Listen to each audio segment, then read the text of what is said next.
Let every person be quick to hear, slow to speak, slow to anger. This is the command of the Lord in James 1:19. Now, the death of George Floyd and subsequent protests and riots have torn a rift in the church. Demonic forces are using these events to burn bridges of gospel reconciliation. And people on both sides of the debate, including myself at times, have been quick to speak, quick to anger, and slow to hear, the exact opposite of what God asks us to do. So I want to begin this series on police brutality, Black lives, and biblical justice by talking about the need to build bridges by listening and showing compassion. Before diving into specifics, I want to use the example of an NFL quarterback, Drew Brees. When asked about the protests against police brutality, Drew Brees responded, quote, "I will never agree with anybody disrespecting the flag of the United States of America or our country," end quote. Now, personally, I fully agree with Drew Brees that we should not disrespect our country and the people who died for it. However, the important thing to consider is timing. Was Drew Brees' statement a loving response to those who were mourning the oppression of their people, specifically the death of George Floyd? Now, in wrestling with this question, I want to give you 3 areas over the next 2 weeks that we as Christians should improve in if we want to build bridges of compassion and reconciliation. The first 2 are understand and acknowledge, and the third, which is for next week, is listen. So let's dive right into the first point of understand. Specifically, understand America's history of racial inequality. Now, America has had racist institutions for most of its history. Colonial America grew rich and prosperous off of the kidnapping, selling, and exploiting and killing of Africans. After the founding of the United States, slavery was the economic backbone of the southern states. Now, the involuntary servitude was evil, but the undergirding ideology of white supremacy was even more heinous. Many Americans believed that blacks were a subhuman species. Now, thankfully, slaves were emancipated after the Civil War, but the driving ideology of racism persisted. How do we know this? Well, we know that racism persisted because after a decade of failed Reconstruction attempts, southern states passed laws to disenfranchise and segregate African Americans, commonly known as Jim Crow laws. The fear of lynchings and terrorism dominated the lives of blacks. This systemic oppression continued almost a century until the Civil Rights Movement. Now, in the 1950s and 60s, Martin Luther King Jr. led the Civil Rights Movement, and his message of hope and peace led to massive improvement in the racial equality of our nation. For instance, in 1954, the Supreme Court unanimously ruled the racial segregation of public schools unconstitutional, a massive victory.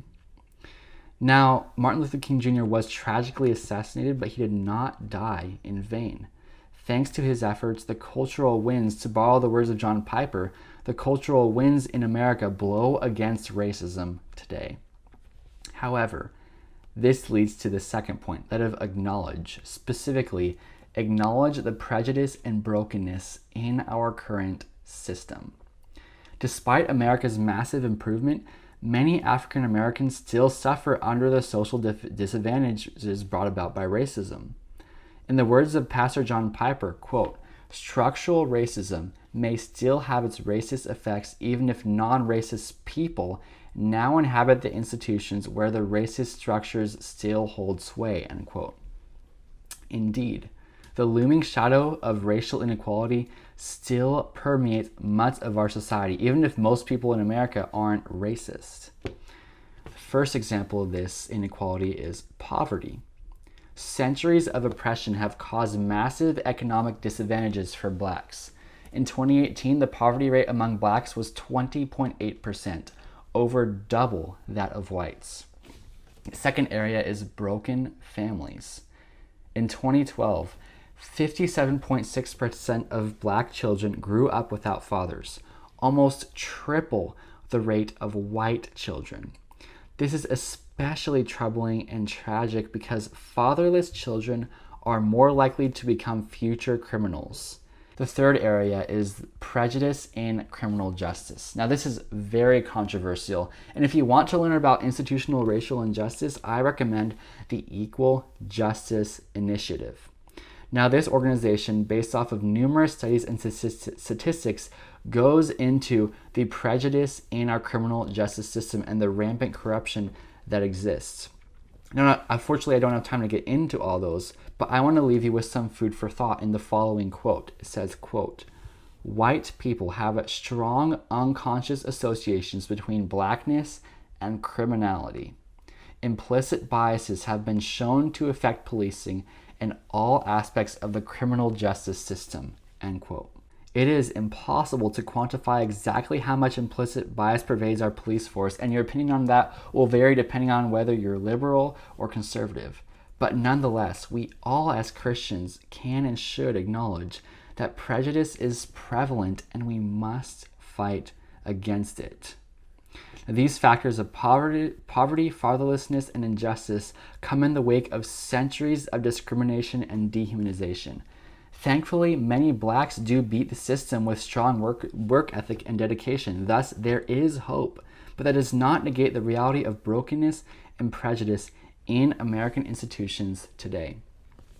In light of these points of understanding and acknowledging the prejudice and brokenness in America, next week I want to get into the fact that we as Christians should hear the voices of the oppressed. And with that, offer my concluding thoughts on the apology of Drew Brees. Until then, I'm Caleb Blada, and I hope these videos make you more educated, equipped, and emboldened for the advance of the gospel and the glory of Christ.